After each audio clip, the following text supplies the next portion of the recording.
تحندمسهم كبرى سمعتنا زرزر زينا النهم صحافة قدات وصاي أمريكا أنتوني بلينكن منيسري قدات وصاي إثيوبيا نشوعات تسرحت جناتات حبرات هاجرات كابتا هاجر كوتون زوسونا سقمت بتر نقيفمن اتوسانه كسر صويعمن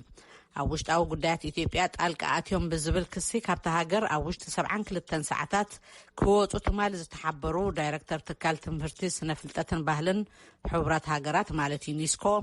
حلافي موهاد سبعة حجزات حبرات هاجرات أوتشا أب إثيوبيا يركبوهم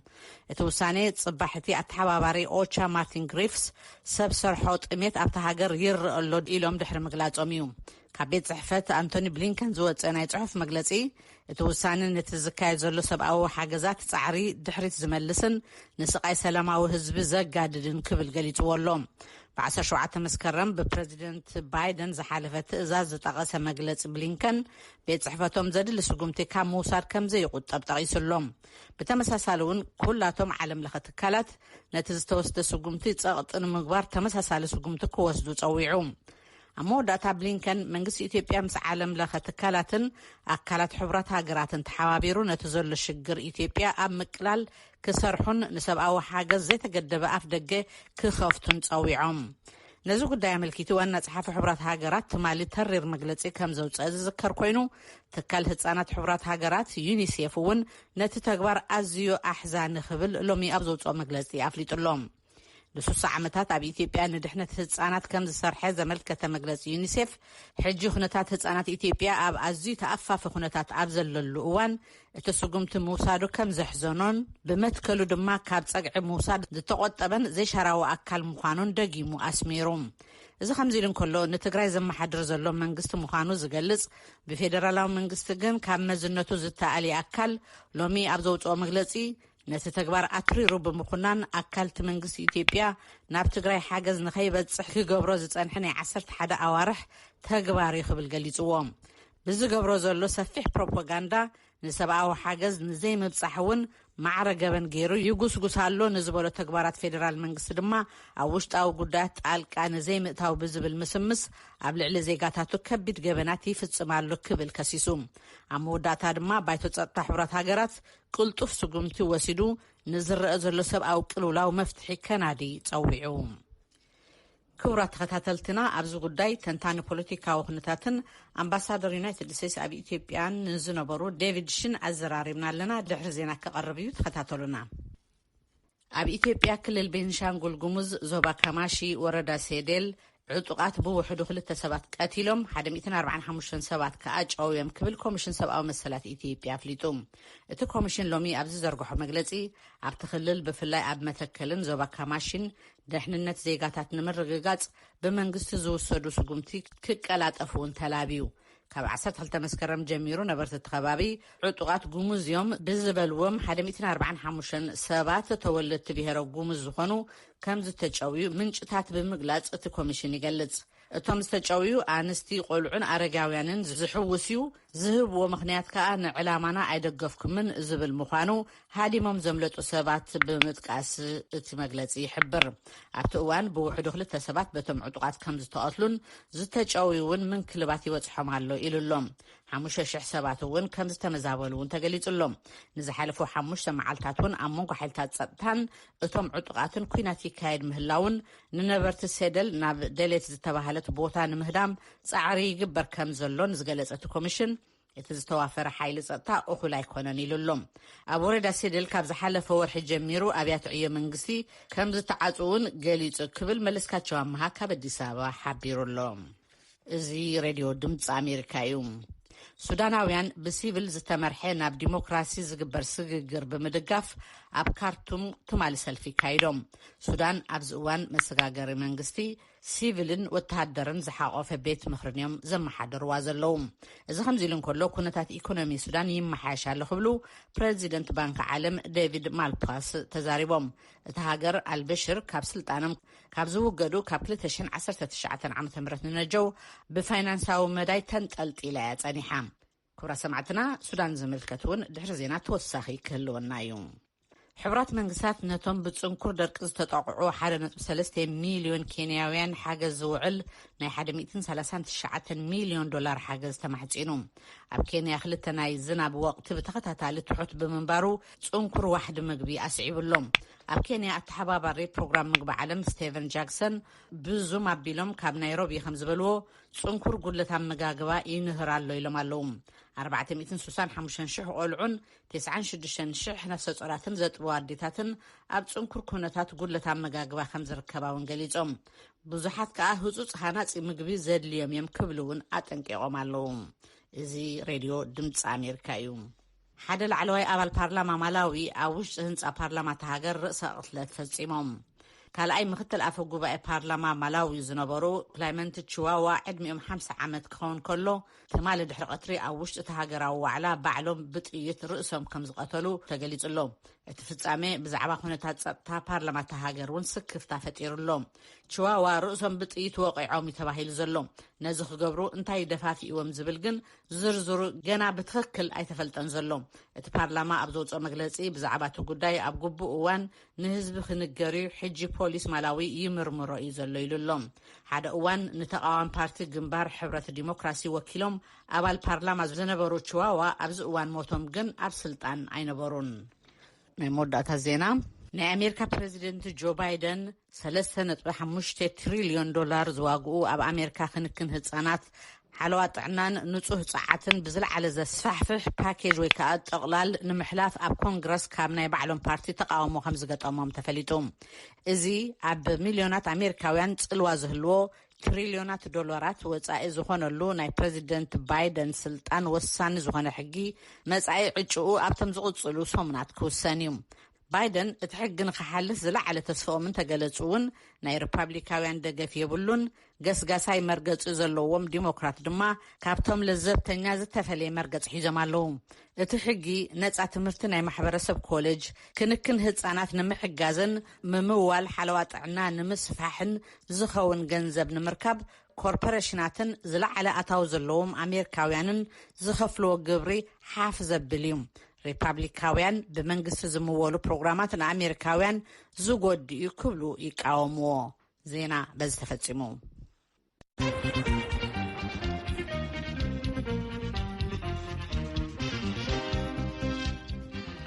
يغنيلنا من أزي راديو دمسي أمريكا يوكا بواشنطن دي سي أبزربانا تنتاني بزعبا بريزيدنتاو تزازي كونه بزعبا أبونغو إثيوبيان حبرات هاجراتن تبقسم السحاب يزملكت قصي لغرب ሚኒስትር ወጻኢ ኢትዮጵያ ኣብ ውሽጢ ጉዳይናት ጣልቃ ኣትዮም ኢሉ ንዝኸሰሶም 7 ሰበስልጣን ሕብራት ሃገራት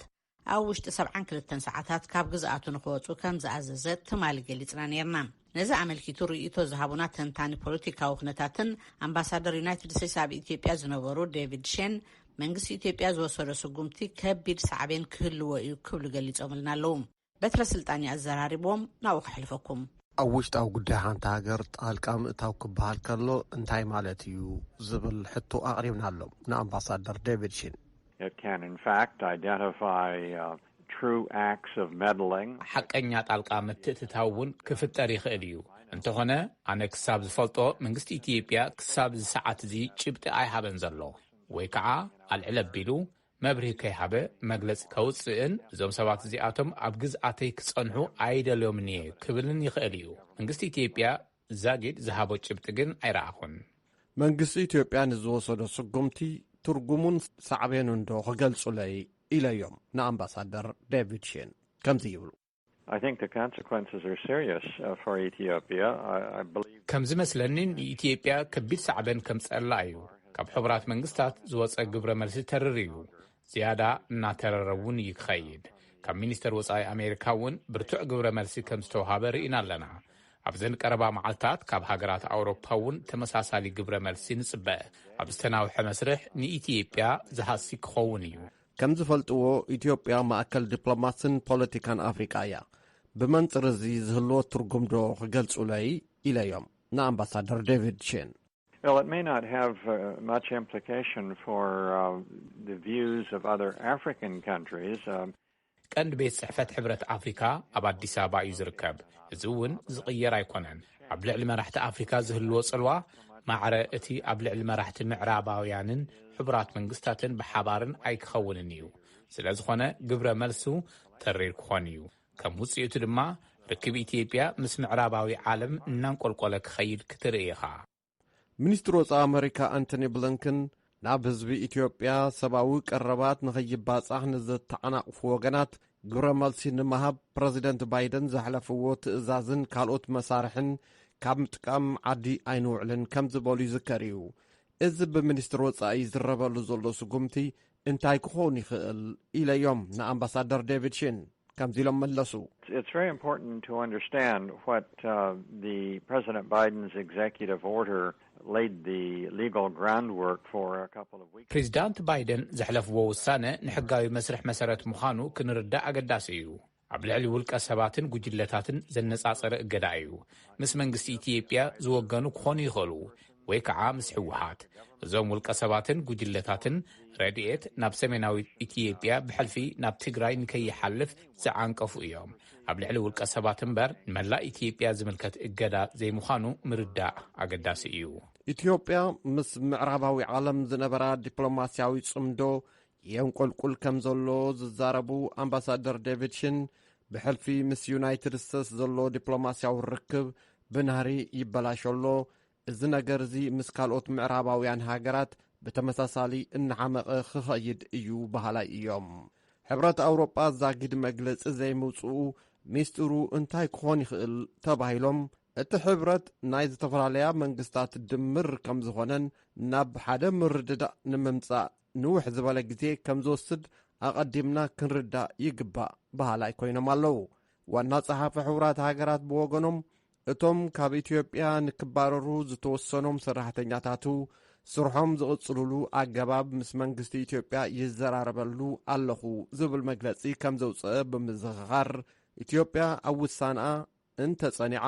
ዝስዕብ ነገር እንታይ ክኾን እዩ ኢልናዮም። መጻኢ ውጥን ሕቡራት ሃገራት እንታይ ክኾን ከም ዝኽእል ዝፈልጦ ነገር የብለይን። ሕቡራት ሃገራት ንሩስያን ቻይናን ዝኣመሰለ ሃገራት እውን ስለ ዝውክል ዝህቦ መግለጺ ጥንቃቐ ዝሓዘለ ክኾን እዩ ኢሎም።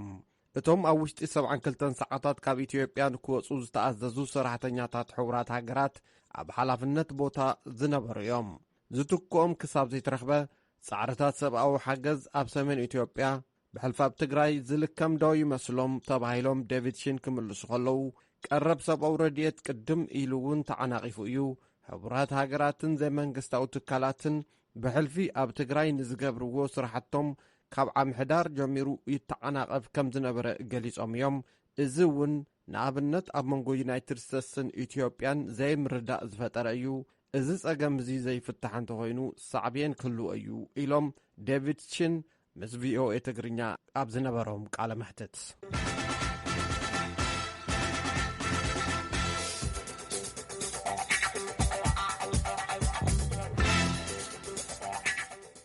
ክቡራትና ዝትከታተልዎ ዘለኹም ካብ ዋሽንግተን ዲሲ ዝፍኖ ሬድዮ ኣብ ቴሌቭዥን ሓድሽ መደብ እዩ። ኣምባሳደር ዴቪድ ሽን ዝገለጽዎ ፕረዚደንታዊ ትእዛዝ ናይ ቀዳምን ሰንበትን ብሰብ ሞያ ዓይኒ ክግምገም መደብ ቀሪብና ኣለና። ክትከታተሉና ቀዲምና ንጋብዝ ብዛዕባ እቶም ክእላታት ሰብ ሞያ ሕጊ ኢሳያስ ሃይለማርያም ካብ ካሊፎርንያ፣ ሙሉ በየነ ድማ ካብ ኖርዌይ እዮም። ጽባሕን ድሕሪ ጽባሕን ምሳና ይኹን ቆፀራኹም እሞ ናብ ዝቕጽል ጸብጻብ ክንሰግር ከለና ተንተንቲ ኣብ ሱዳን ናብ ዝቐረባ ዝተፈጸሙ ጸጥታዊ ቅልውላዋት መበገሲኡ ልሕሉሕ ሓለዋ ዶብ እዩ ክብሉ ከለዉ ካልኦት ድማ ኣብ መንጎ እቲ ዝሓለፈን ዘሎን ምምሕዳር ሱዳን ዝፈጠሩ ዘይተፈትሐ ምስሕሓባት እዩ ይብሉ። ናቢል በያጆ ንዘዳልዎ ሪፖርት ሳራፍሳየ ተኣፋፊ ባህሪ ዘለዎ ኩነታት ሱዳን ኣብቲ ኣብዚ ሰሙን ኣብ ጋብራ ዘጋጠመ ልውውጥ ተኹሲ ዝሓወሰ ፍጻመ ዘርኢ እዩ። ሰበስልጣን ሱዳን ነቲ ግብረ ሽበራውያን ዝፈጸምዎ ተግባር ዝበልዎ ስዒቡ 11 ሰባት ክእሰሩ ከለዉ 5 ኣባላት ሃገራዊ ስለላ ሱዳን ድማ ተቐቲሎም እዮም። ተንተንቲ ከም ዝብልዎ እዚ ኣብቲ ሃገር ምስ ዘሎ ምትእትታዋት ደጋውያንን ዓመፅትን ከምኡውን መስቲ ቅድም ክብል ብዑመር ሕሰን ኣልበሽር ዝምራሕ ዝነበረ መንግስቲ ሱዳን ብወታደራዊ ዕልዋ ድሕሪ ምውዳቑ ኣብ 2019 ናብ ስልጣን ዝመፀ ወታደራዊ ሲቪል መንግስቲ ባህሪ ስግግር እዩ ይብሉ። ኣብ ካርቱም ዓለም ለኸ ዩኒቨርሲቲ ኣፍሪካ ኣብ እስላማዊ ጉጅለ መጽናዕቲ ዘካይዱ ፕሮፌሰር ከሊፋ ሳዲቅ ሱዳን ኣብ ጎንፅን ጸገማትን ብዝወደቐ ሃገራት ዝተኸበበት ብምዃና ንኸምዚኦም ዝበሉ ሳዕቤናት ዝተቓልዐት ይገብራ ይብሉ። ፍጻመ ጋብራ ድማ ነዚ ዘረጋግጸልና እዩ ኢሎም። ኣብዚ እዋን ምምሕዳር ስግግር ሱዳን ብሰንኪ ንዓጋት ዘይብሎም ዶባታ ስዒቡ ኣብ ጎኒ ቀንዲ መፈልፈል ግብረ ሽበራውያን ኮይና ንዝተፈላለዩ ጸጥታዊ ቅልውላዋት ትሳጥሓላ። ንኣብነት ከም ሌብያን ሶማልን ዝበላ መፈልፈሊ ጉጅለ ጅሃድ አልሸባብን ከምኡውን ሱዳን ምስ ቻድን ማእኸላይ ኣፍሪካ ሪፐብሊክን ዘለዋ ክፉታት ዶባታ ፈተንቲ ኩነታት ምዃኖም ይዛረቡ ፕሮፌሰር ከሊፋ ሳዲቅ። ሱዳንን ታሪክ ግብረ ሽበራውያንን ካብ 1970 ዝጀምር ኮይኑ ብፍላይ ድማ ኣብ 1990 ዝያዳ ገዊድ እዩ። ንመራሒ አልቃይዳ ዝነበረ ኦሳማ ቢንላደን ብምዕቋባን ኣብ 1998 ኬንያን ታንዛንያን ዝነበሩ ኤምባሲታት ኣሜሪካ ቦምብ ብምፍንጃር ሓደጋ ኣውሪዱ። ነዚ ስዒቡ ድማ ኣሜሪካ ንሱዳን ስጋብ ዑማር አልበሽር ካብ ስልጣኖም ዝተኣልሉ እዋን ኣብ ሽም ዝርዝር መወልቲ ግብረ ሽበራውያን ኣስፊራታ ጸኒሓ እያ። 335 ሚሊዮን ዶላር ካሕሳ ንግዳያት እቲ ሓደጋ ክትከፍል ብምስምምዓኢ ድማ ሽማ ካብቲ መዝገብ ዝርዝር ክስረዝ ተገብረ። ከም ትንታነ ፕሮፌሰር ከሊፋ ሳዲቅ ግብረ ሽበራውያን ኣብ ሱዳን ክንቀሳቀሱ ዘኽእሎም ብዙሓት ምኽንያታት ኣለው ይብሉ። ካብኣቶም ሰራዊት ኣኽበርቲ ሰላም ውድብ ሕብራት ሃገራትን ሕብረት ኣፍሪካን ኮይኖም ዜጋታት ዝተፈላለዩ ሃገራት ኣብ ሙስሊም ሃገራት ዝገብርዎ ምትእትታው ግብረ ሽበራውያን ክለዓሉን ክዋግኡዎምን ካብ ዝዕድምዎም ገሊኦም እዮም ይብሉ። ቅድም ክብል ኣብ ሱዳን ፍሉይ ልኡኽ ኣሜሪካ ዝነበሩ ካሜሮን ሁድሰን እውን ኣብዛ ሓሳብ ምስ ሳዲቅ ይሰማምዑ። ኣብቲ ሃገር ግልፂ ጸጥታዊ ስጋኣት ኣሎ። ነዚ ክዕብልል ዝኽእል ብቑዕን መካታይን ዝኾነ ሓይሊ ክህሉ ይግባእ። እዚ ዘጠራጥር ኣይኮነን ምስ በሉ ወሲኾም ሱዳን ኣብዚ እዋን ገጢምዋ ዝርከብ ፈተና ካብዚ ንላዕሊ ይመስለኒ ኢሎም። ምስ ግደ እቲ ወተሃደራዊ ሓይሊ ተታሒዙ እቲ ኣብ ዝሓለፈ ሰሙን ዝተኻየደ ፈተነ ቅትለትን ኣብዚ ሰሙን ዝተፈተነ ዕልዋ መንግስትን ቀዳማይ ሚኒስትር ዓብደላ ሓምዶክ ዝመርሕዎ ሲቪላዊ መንግስቲ ንምድኻም ብሽም ሓይሊ ጦር ሱዳን ምስባብ ልክዕ ኣይመስለንን ይብሉ ሁድሰን። ደጊሞም ስልጣን ንምሓዝ ዝፈጥርዎ ምስምስ ይብሉ። ብምዃኑ ኣብ ጸጥታዊ መስርሕን ወተሃደራዊ ግደን ዘለዎ ኣሰራርሓታት ምፍታሽ ኣድላይ ክኸውን እዩ። እቲ ኩነታት ኣብ ሱዳን ዘሎ ጸጥታዊ መስርሕ ልሕልሕ ምዃኑ ዘርኢ እዩ ይብሉ። እቲ ኣብ ዝሓለፈ ዓመት ቀዳማይ ሚኒስትር ዓብደላ ሓምዶክ ናብ ቤት ጽሕፈቶም ኣብ ዘምርሕሉ እዋን ኣብ መኪና ብዝተጻወደ ተፈንጃሪ ዝተፈጸመ ፈተነ ቅትለት ምስቲ ናይ ሎሚ ርክብ ይሃልዎ ኣይሃልዎ ዝፍለጥ ነገር የለን ዝበሉ ሁድሰን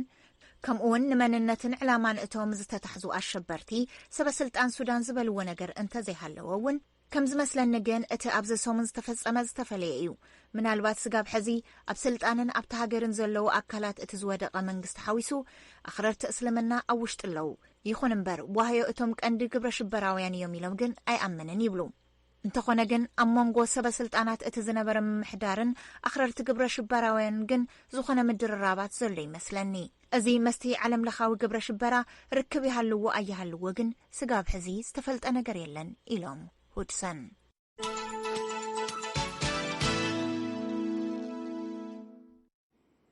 ቀኒያልና ሳራ እዚ ሬድዮ ድምፂ ኣሜሪካ እዩ። ናብ ናይ ዓርቢ ፍሉይ መደብ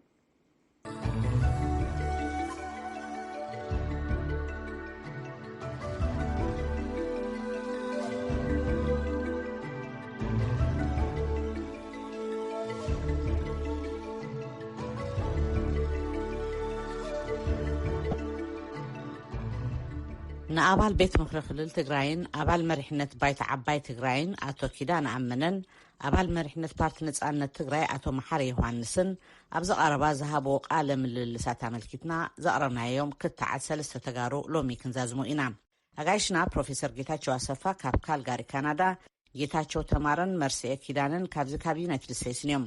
በትረ ስልጣን ዓዲሞም ናብኡ ከስግረኩሜ ንምዝኽኻር ኢሉ ካብ ዝሓለፈ መደብ ምልስ ኢሉ ክጅመር እዩ።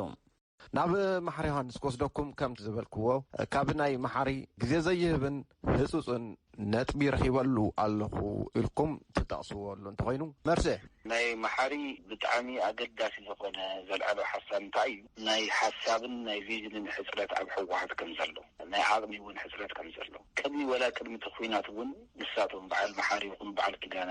እቶም ካልኦት ውድባት እውን ዝመፅእ ዘሎ ሓደጋ ተንቲኖም ስትራቴጂካሊ መውፅኢ መንገዲታት ዓንፈታት ክጥቀሙ ከለው ሕወሓት ግን ብጣዕሚ ብቸልተኝነት ይሪኦ ከም ዝነበረ ነቲ ጉዳይ ኣድዒሉ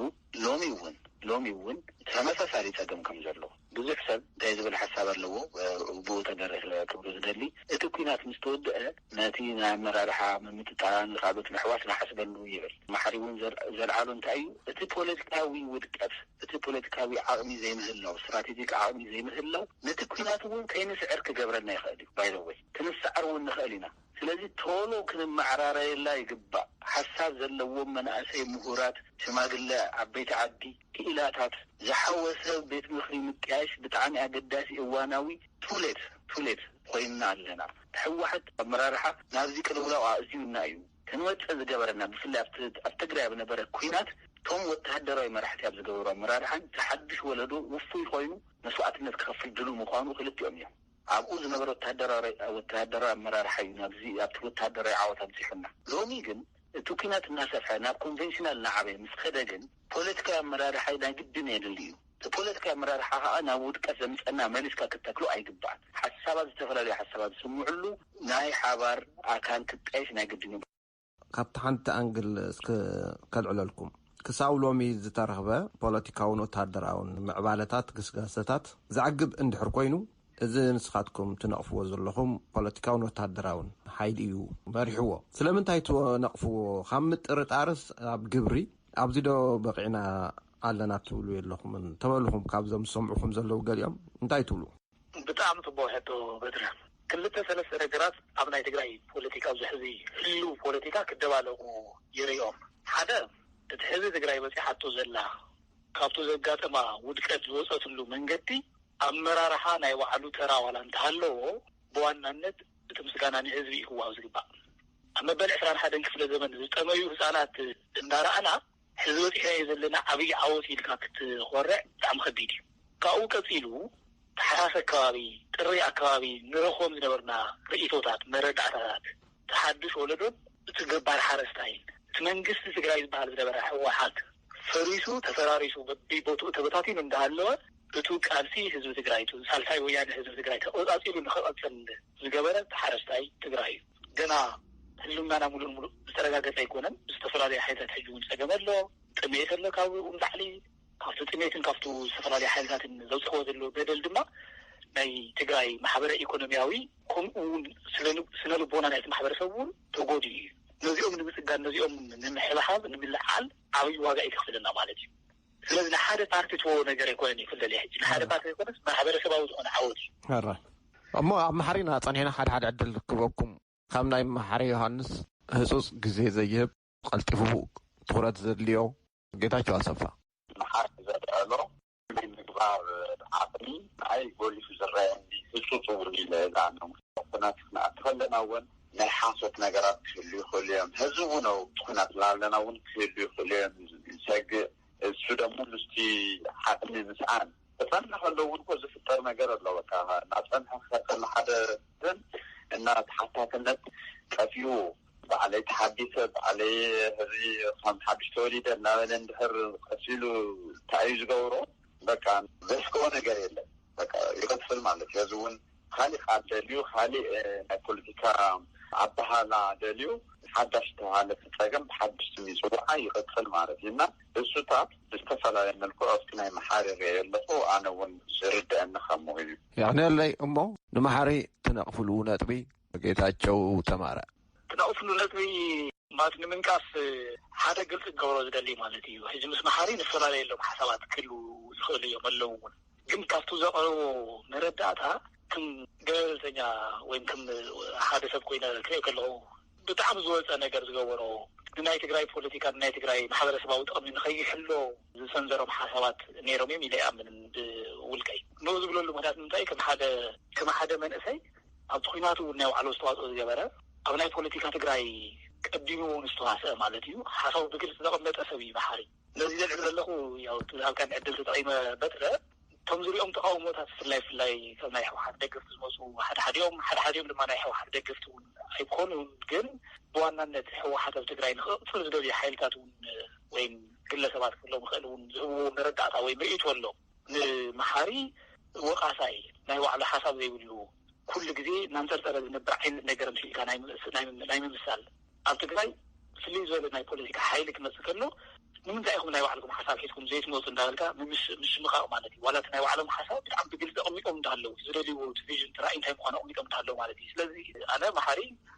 ዝረአኽዎ ነገር ክንቀፈሉ ዝኽእል መሲሎ ይስማዕንን እንደውም ኣብ ብጣዕሚ ፈታኒ ኩነታት ኮይኑ ብዝገርም መልክዑ ክልቲኦም ማለት እዩ ትግራይ ዘሎ ፖለቲካዊ ፀገም ክፍታሕ ክኽእል ኣለዎ ነቱ ሕዚ ጋጥምና ዘሎ ግድቦ ክንተገር እንተኮይና ኢሎም ዝመፁ ምሁራን ተጋሪዮም ኢለ ዝኣምን ብኡ እየ ዝሪኦ ምንቃፍ ደሓንዩ ክሳብ ጥይት ዘይተኮሱ ዝብል እውን ባህላት ተጠቂሙ ብለንሱ ይቕኒለይ መርትዕ እወ ንመሓሪን ኪዳነ ንኩሎም ነቶም ኣብ ካልኦት ፓርቲታት ዘለው ኣካላት ዝነቕፎም ሓደ ነገር ኣሎ ኣቐዲመ ግን መሓሪ ህዝቢ ትግራይ ይቕሬታ ሓቲቱ ብጣዕሚ ዓብዪ ዝኾነ ወላ ኣቐዲሙ ዝኩሉ ከም ዝመፅእ እናተንተነን ንሱን ዓረኽቱን ኣብቲ ፓርቲ ዘለዎ ማለት እዮም ካልኦት መራሕቲ እውን እናተንተኑ ወላ እንተፀንሑ እውን እናተቃለሱ እንተፀንሑ እውን ክምቲ ዝግበአና ኣይገበርናን ብዝብል ይቕሬታ ሓቲቱ ብጣዕሚ ክንደይ ናይ ሃይ ሞራል ግራውንድ ከም ዘለዎም ዘርኢ እዩ እቲ ዝነቕፎም እንታይ እዩ ሕወሓት ብጣዕሚ ናይ ነዊሕ ግዜ ታሪክ ዘለዎ ዓብዪ ናይ ኦርጋናይዜሽናል ካፓቢሊቲ ዘለዎ ፓርቲ እዩ ኢነርሽያ እውን ኣለዎ እንታይ ማለት እዩ ኢንከምበንት ስለ ዝኾነ ብዙሕ ሪሶርስ እውን ስለ ዘለዎ ነቲ ዝረኸቦ ስልጣን ስኢልካ ኣሕሊፍካ ናይ ምሓብ ወይ ከዓ ናይ ምስታፍ ናብቲ ከይክ ሼር ክገብሩ ናይ ምግባር ድሌት ከይዲ ዘለዎ እቲ ባህሪኡ እውን ስለ ዝኾነ ይኽእል እዩ ንዕኡ ፎርሚደብል ዝኾንካ ዝነሓናሕ ኣካል ንምዃን ብሓባር ሰኝሮም ብሓባር ክሰርሑ ይግባእ ነዚኣ ከይገብሩ ብኣናእሽተይ ፖለቲካል ዲፈረንስ ወይ ከዓ ፐርሰናል እውን ክኸውን ይኽእል ምክንያት ብሓባር ተጠናፊሮም ክሰርሑ ብፍላይ ባይቶና ሳልሳይ ወያነን ውድብ ናጽነት ትግራይን ነዚኣ ክገብሩ ዘይምኽኣሎም ዓብዪ ዘንቅፎም ነገር እዩ ንሱ ክገብሩ ዘይኽኣሉስ ንህዝቢ ትግራይ ክመርሑ ይኽእሉ ድዮም ስለዚ መጀመርያ ንባዕላቶም ስምዒቶም ገዲፎም ፐርሰናል ኢንተረስቶም ገዲፎም እቲ ኣናእሽተይ ዝኾነ ፖለቲካል ዲፈረንስ ሓዲጎም ኣትሊስት ብግንባር ወይ ብፍሮንት ወይ ከዓ ብዩኒየን ወይ ከዓ ብኮሊሽን ዓይነት ናይ ሓባር ግንባር ዝፈጥሩሉ መስመር ዘይመሓዞም ዘንቅፎም ይመስለኒ የቐኒለ እዚ እውን ኪዳነ ዝምልከት እዩ ግን ተሓቲቱ መሊሶ ኣሎ ኣብ መስርሕና ዘለና ኢሎ ኣሎ ኣብዚ ነጥቢ እዚ ተሓቲቶም ሕራይ የቐኒለይ ጌታቸው ኣሰፋ መወዳእታ መሓሪ ዝንቀፈሉ ነጥቢ ኣይ ካብቲ ቀራርባ ይኹን ካብቲ ትሕዝቶ ኣብ መሓሪ ኣብታ ናይ ቀረበት ትሕዝቶ ምንም ዝነቕፈሉ ዋላ ሓንቲ ነገር የብለይን ክብረት ያበልያ ጋይሽና ጌታቸው ኣሰፋ ጌታቸው ተማረ መርሲኤ ክዳነ ኣጋሽና ስለ ዝኾንኩም ስፍሕ ዝበለ ቃለ መልስ ዓሚቑ ነይሩ ንተሳትፎኹም ኣዝና ነመስግን ክብረት ያበለይ ያንዴ በድረስ ለዛዕተምካና ጌታቸው ተማረ ረና ጅበለና ይኽእኒለ ክቡራትና ኣብዚ ጉዳይ እዚ ድምፂ ናይ ሕወሓት እዩ ጎሊሉ ዘሎ ብሰንኪ ናይ ርክብ ወይ ከዓ ናይ ቴሌፎን ፀገም ዝምልከቶም ኣካል ክንቕርበ ከኣልናን እንተሰሊጥና ክነቕርብ ኢና ክሳብ ሽዑ ስለ ዝተኸታተልኩምና ክብረት ያበልና ፅባሕን ድሕሪ ፅባሕን ፕረዚደንታዊ ትእዛዝ ኣሜሪካ ዝብል እዩ ምሳና ክትኮንኩም ክትከታተሉና ንዕድመኩም ድሓን ሕደሩ